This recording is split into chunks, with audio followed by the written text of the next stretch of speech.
Glória a Deus. Pai do Senhor, igreja. Amém. O Senhor tem uma palavra para você nessa noite, amém? Glória a Deus. Eu não estava na escala esse mês para poder ministrar, mas o Senhor me deu uma palavra semana passada. E o Senhor permitiu que eu pudesse compartilhar hoje com a igreja. Sentados mesmo, eu gostaria que os irmãos abrissem no livro de Ruth, capítulo 1.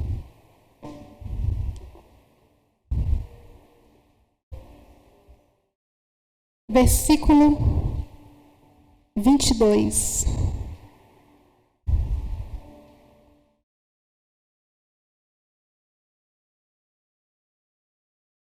Ruth 1, 22. Os irmãos encontraram? Ruth 1, versículo 22. Diz o seguinte: Então Noemi retornou, e com ela Ruth, a moabita, sua nora, as quais retornaram da terra de Moabe e vieram juntas para Belém no início da colheita da cevada. Glória a Deus, somente esse versículo vai ser base para a mensagem dessa noite. O livro de Ruth, na minha opinião, ele contém uma das histórias mais lindas do Antigo Testamento. O livro de Ruth, ele vai narrar o casamento de Ruth com Boaz. Mas olha, o livro de Ruth, ele não foi escrito simplesmente para nos contar uma história romântica, não. Em Ruth, nós vamos encontrar micro-histórias dentro de uma macro-história, o que é maravilhoso, porque nós podemos tirar diversas lições de aplicação para a nossa vida prática. O livro de Ruth está dividido em 4 capítulos. E eu diria que cada capítulo aponta para uma estação na vida de Ruth. Então Ruth vai viver um tempo de provação. Ruth vai viver um tempo de provisão. Ruth vai viver um tempo de direção. E Ruth vai viver um tempo de restituição. Para a gente relembrar rapidamente a história de Ruth. Ruth era uma mulher moabita. O povo moabita, a gente sabe que era um povo pagão. Mas olha, Ruth vai se converter ao Deus de Israel. Ruth vai se converter ao Deus da sua sogra Noemi. Depois dela estreitar um relacionamento com a sua sogra Noemi, Ruth vai se converter ao Deus de Israel. É dentro desse contexto que ela vai dizer: Noemi, minha sogra, o teu Deus será o meu Deus.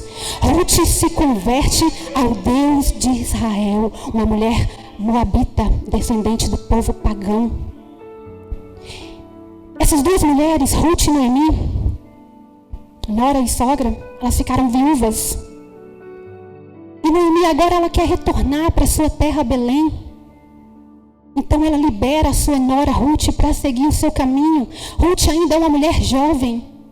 Então ela libera Ruth para procurar um novo lar, uma nova família. E ela vai seguir retornando para a terra dela Belém. Só que Ruth compreende a condição de uma mulher viúva naquela época. Então Ruth não quer deixar a sua sogra sozinha. Ruth não quer desamparar Noemi. Ruth vai se compadecer de Noemi. É dentro desse contexto que ela vai dizer: para onde você for eu vou. Onde você repousar eu vou repousar. O teu povo será o meu povo. Ruth vai largar tudo. A sua terra, o seu povo, os seus costumes, a sua parentela, para cuidar da sua sogra Noemi, sem ter obrigação alguma. Ruth praticamente se oferece para ser a cuidadora, a provedora de Noemi, mesmo sem ter obrigação. Mesmo Noemi liberando Ruth para seguir o seu caminho. Ruth vai agir com benevolência com a sua sogra, porque Noemi é uma mulher pobre, viúva, e ainda uma mulher velha. A Bíblia fala de idade avançada. Então Ruth vai largar tudo para cuidar de Noemi. E aqui a gente vê as verdadeiras intenções do coração de Ruth, porque Noemi não tinha nada para oferecer para Ruth. E mesmo assim, Ruth escolhe permanecer com Noemi. Mesmo Noemi liberando Ruth, uma mulher jovem, para seguir o seu caminho, Ruth escolhe permanecer ao lado da sua sogra sem ter obrigação. É como se Ruth dissesse assim para Noemi: Noemi, fique tranquila. Eu não estou tomando essa decisão por obrigação, porque eu não tenho. Eu não estou tomando essa decisão por interesse pessoal. Eu estou tomando essa decisão pela verdadeira amizade. O meu nome significa amizade. Ruth significa amizade, companheirismo. Ruth carrega propósitos no seu nome. Talvez Ruth nem imaginasse que um dia a sua sogra faria parte do pacote da sua missão. Ruth vai entrar então em uma estação de provação. Porque agora são duas mulheres viúvas, pobres. São duas mulheres que perderam seus amores, perderam sua companhia, perderam uma casa, perderam um lar. Essas duas mulheres perderam quem lhe dava sustento, quem lhes dava proteção. Não era apenas duas mulheres viúvas, eram duas mulheres sem comida, sem dinheiro, sem um lar, sem perspectiva. Mas Ruth vai falar com Noemi: Noemi, minha sogra, permaneço contigo em tempos de provação. Em tempos de provação, permaneça, persevere. Talvez nunca passou pela cabeça de Ruth viver uma viuvez tão precoce. Talvez nunca passou pela sua cabeça viver o tipo de provação que você está vivendo. Não estava nos teus planos passar por isso, não estava na tua agenda. Mas olha, na agenda de Deus não tem surpresa.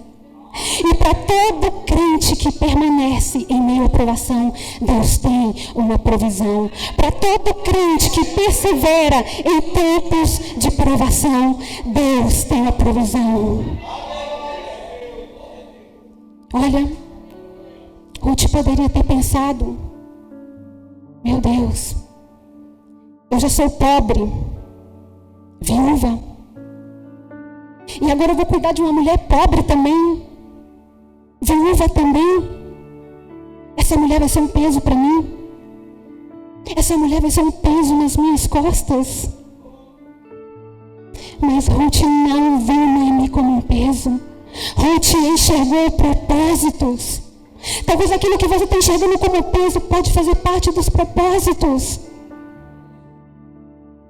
Pode fazer parte da tua missão. Tem muita gente querendo viver propósito, mas abandonando pessoas. As pessoas fazem parte dos propósitos. Olha, a tua sogra não é um peso para você. A tua nora não é um peso para você. Os teus filhos não são um peso para você. Os teus netos não são um peso para você. O teu casamento não é um peso para você. Fazem parte dos propósitos. Propósitos não são coisas, são pessoas. Tem um convite para a gente abraçar os propósitos. E propósitos são pessoas. E Ruth e Noemi, elas vão fazer sua mala e elas vão caminhar agora direto para Belém. E essas duas mulheres, elas vão chegar em Belém no início da colheita da cevada. E quando elas chegam ali, Ruth já se movimenta. Ruth sabe que ela tem que buscar sustento para a tua sogra, para ela. Ruth sabe que é ela que tem que reagir, ela que tem que se movimentar, porque a sua sogra já é velha. E tem uma lei que chama Lei da Respiga. Ruth sabe que ela pode se beneficiar dentro da Lei da Respiga. Essa lei dizia para os donos de agricultura, para os donos da lavoura, que eles não deveriam colher toda a sua safra. eles deveriam deixar uma pequena parte para as pessoas pobres, viúvas, estrangeiras. E Ruth sabe que ela pode se beneficiar dessa lei. Então Ruth já chega em Belém, ela já se movimenta, ela reage no meio da sua crise. E ela vai sair pelos campos de Belém para respigar nos campos de Belém. Quando eu cheguei nessa parte da história, eu tentei ver beleza nisso. Eu tentei imaginar uma mulher jovem, com um vestido bem longo, bem floral, caminhando com uma cesta de palha de milho pelos seus braços, caminhando pelos campos de Belém, colhendo espigas de cevada pelos campos de Belém. Mas a realidade de Ruth não era essa. A realidade é que Ruth era uma mulher cheia de sonhos, cheia de planos, mas sem um trabalho, sem um lar. Talvez ela nem teve tempo de digerir o luto.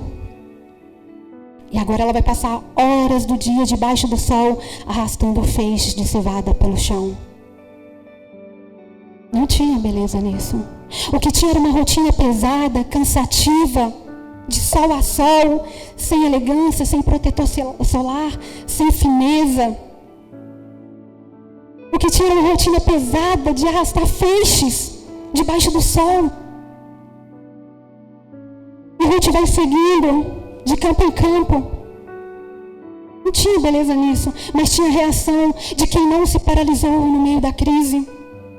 Tinha a reação de quem não se paralisou diante do luto. Ruth não se paralisou diante do luto. Ruth não se paralisou diante das perdas no meio do caminho. Ruth não se paralisou diante de um revés econômico e social que atingiu a sua vida. Então Ruth agora vai experimentar um pouquinho da provisão de Deus. Ruth agora vai experimentar um pouquinho da bondade de Deus. Não estava na agenda de Ruth passar horas debaixo do sol, colhendo as sobras pelos campos de Belém, colhendo espigas de cevada. Não estava na agenda de Ruth ser a pessoa que iria prover para alguém no momento que ela mais estava precisando, acolher alguém no momento que ela mais estava precisando ser acolhida. Não estava na agenda de Ruth passar por isso, mas estava na agenda de Deus preparar uma provisão no meio da provação. Fale comigo, Deus tem provisão no meio da provação. Mas olha, não existe provisão para quem não se movimenta. A provisão é para aqueles que reagem. Se você está paralisada diante das perdas no meio do caminho, diante de situações que você não estava esperando, reaja. Se você paralisou por conta de situações que você nem imaginava, reaja. Porque a Bíblia fala que aquele que fica observando o vento não semeará, e aquele que fica olhando para as nuvens nunca colherá. Olha, e nunca diga, ó céus, por que os dias anteriores foram melhores do que esse? Porque a Bíblia também fala que não há sabedoria nesse tipo de pergunta. Reaja no dia da crise, reaja no meio da sua provação. Um certo dia, Ruth vai sair para respigar, e ela vai acabar colhendo numa parte do campo pertencente a um fazendeiro chamado Boaz. Boaz era um cara rico, um fazendeiro crente. Boaz era um cara bom de papo, um cara cavalheiro, e ele vai ver Ruth colhendo no seu campo. Uma jovem viúva colhendo no seu campo. Boaz então vai procurar saber informações sobre Ruth. Boaz vai atrás de informações sobre aquela mulher. E as pessoas contam para Boaz quem era Ruth. O que ela tinha feito? Ela tinha largado tudo. A sua terra, os seus costumes, o seu povo, para cuidar da sua sogra. Então Boaz fica encantado com Ruth. Mas não só com Ruth, Boaz também fica encantado com a história de Ruth. Porque não é só a pessoa, é o que ela carrega. E Ruth carregava mais que uma história de vida. Ruth carregava virtudes. Alguém pode ter muita história de vida sem necessariamente carregar virtudes. Mas Ruth carregava consigo muitas virtudes. Boaz ficou sim encantado com a história de Ruth. Mas o que mais chamou a atenção de Boaz foram as virtudes. Sabe o que mais está chamando a atenção do Senhor? Não são as nossas histórias. O quanto nós sofremos, o quanto nós lutamos, o quanto nós somos batalhadores, não. O que mais está chamando a atenção do Senhor a nosso respeito são as virtudes que estão sendo forjadas em nós por meio das nossas histórias. O quanto nós estamos nos tornando mais humildes, mais pacientes, mais benevolente, mais empático para com o outro. Sabe por que as nossas histórias são importantes? São, mas as nossas histórias falam sobre nós. Ao passo que as nossas virtudes, elas mostram Deus em nós.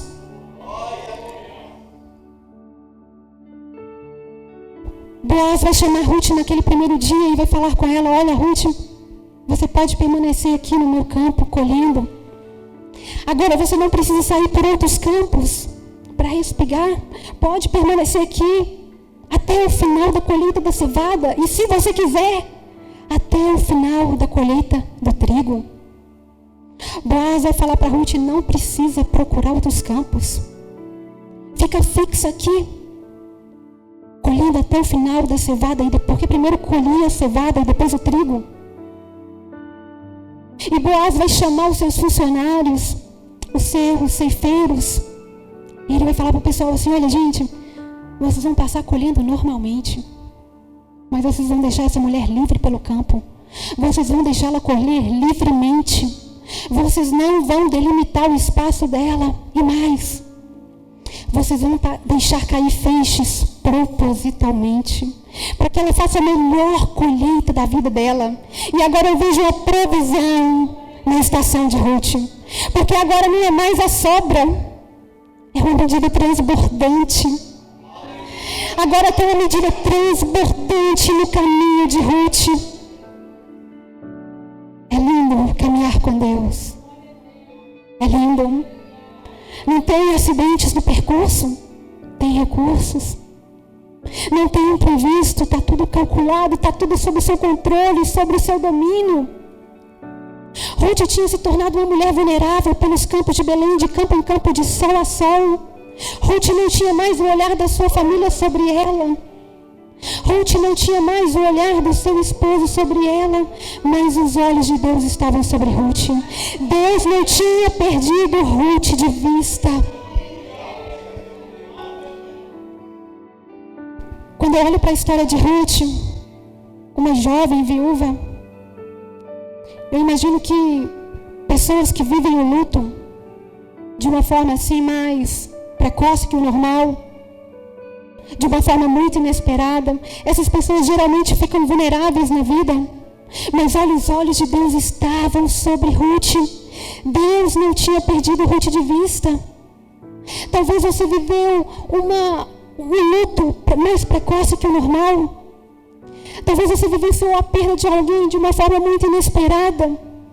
Parte da sua história foi levada e parece que está sempre te faltando algo. Mas olha, quero dizer para você nessa noite: os olhos de Deus também estão sobre você. Deus não te perdeu de vista. Deus nunca perde de vista. E nesse primeiro dia de colheita de Ruth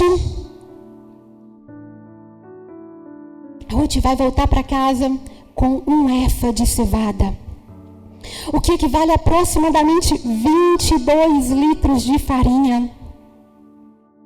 E quando Ruth chega em casa, Noemi vai perguntar para Ruth: Ruth, minha filha, onde tu colheste hoje? E Ruth vai dizer: Noemi, minha sogra, hoje eu colhi no campo de um homem chamado Boaz. E Noemi vai falar: não creio, menina, esse homem é um dos nossos parentes mais próximos. Noemi é uma mulher vivida, uma mulher experiente. Noemi já está olhando lá na frente, porque ela sabe que Ruth pode se beneficiar de uma outra lei, a lei do levirato. Essa lei dizia que quando a mulher ficava viúva, o parente mais próximo do falecido, ele poderia se casar com ela para preservar a descendência do falecido e ainda resgatar o direito da herança. E Ruth vai contar para a sua sogra como que foi aquele encontro no campo com Boaz, aquele primeiro dia. O que Boaz perguntou, o que Boaz falou. E Ruth vai falar para Noemi vai falar para Ruth, esse homem vai te pedir em casamento. Se eu bem entendo da vida, esse homem vai ser o teu resgatador. Mas eu preciso te dar algumas direções. Eu preciso te orientar segundo os nossos costumes. E Noemi começa a orientar Ruth segundo os costumes da época. O que fazer, o que não fazer, o que falar, o que não falar, porque Ruth encontraria com Boaz agora diversas outras vezes. E Noemi vai dando direções para Ruth, como fazer, como não fazer, como falar, como não falar, como proceder, e Ruth vai seguindo. Noemi vai apontando caminhos e Ruth vai seguindo. Noemi vai apontando caminhos e Ruth vai seguindo. Ruth entra na estação da direção. Ela agora vai viver um tempo de direcionamento. Tem estações na nossa vida que a gente precisa ser direcionado por alguém. Uma vez alguém escreveu uma frase assim: ninguém quer ser aluno, todo mundo quer ser professor, todo mundo quer ensinar, mas às vezes a gente precisa ser aluno de alguém. Não importa qual ponto da jornada você está, sempre tem alguém para nos ensinar. Sempre tem alguém para nos ensinar.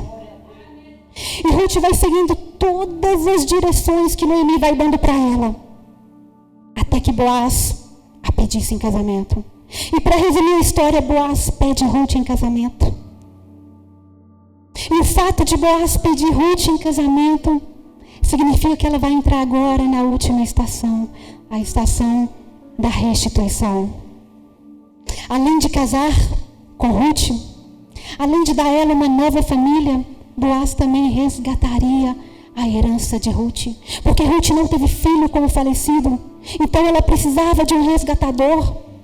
E Boaz, além de oferecer um lar para Ruth, uma nova família, ele vai resgatar o direito da herança de Ruth. E Ruth vai viver um tempo de restituição. Ruth vai viver restituição emocional, porque agora ela tem um companheiro, agora ela tem alguém para compartilhar a vida. Ruth vai viver também um tempo de restituição social.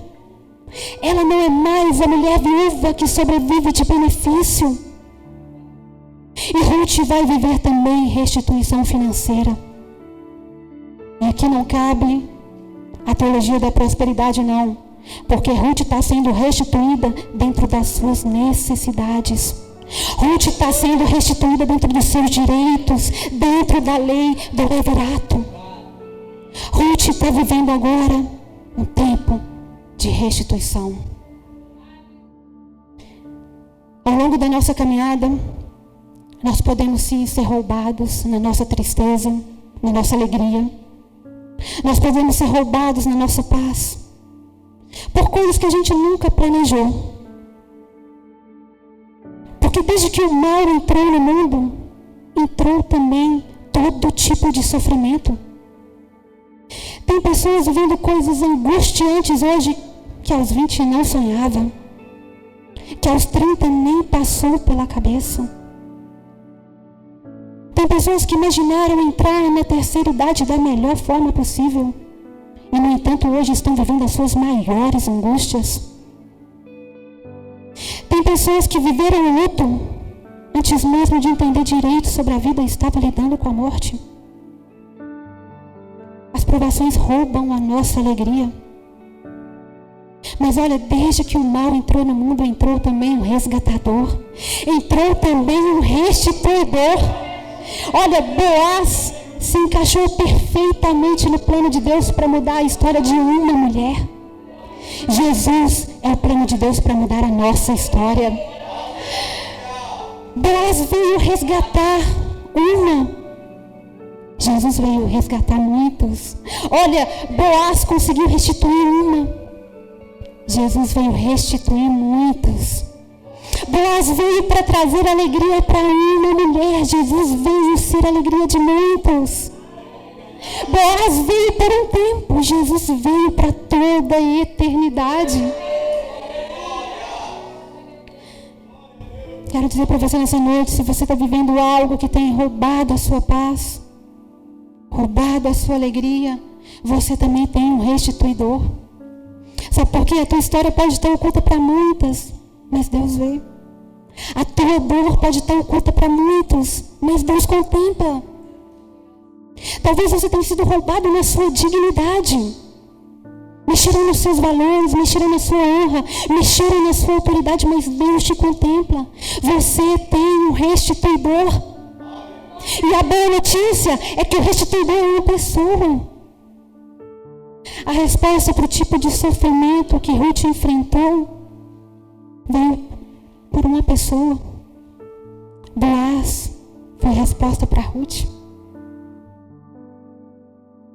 A resposta para o teu sofrimento não vem por meio de uma revelação, por meio de uma explicação ou por meio de uma visão extraordinária, não. Jesus vem até nós em nossa tristeza. É Jesus a pessoa que se apresenta no meio do nosso sofrimento. E Ele diz: confia em mim, caminha comigo, caminha na minha presença. Eu sou o restituidor. Aleluia. Volte para casa hoje com a certeza de que você tem um restituidor. O teu restituidor não falha. Nós temos um restituidor, amém? É Ele que te resgata. É Ele que me resgatou. É Ele que passa conosco pelas águas. É Ele que passa conosco pelo fogo. É Ele que resgata. É Ele que traz de volta a nossa alegria. Você tem um restituidor. É Ele que é o teu socorro. O nosso restituidor não falha. Ele é uma pessoa. Ele é Jesus. Ele é Jesus. O teu restituidor não falha. Aleluia. Aplauda o Senhor nessa noite. Glória a Deus. O Espírito Santo possa falar melhor no coração de cada um. Amém.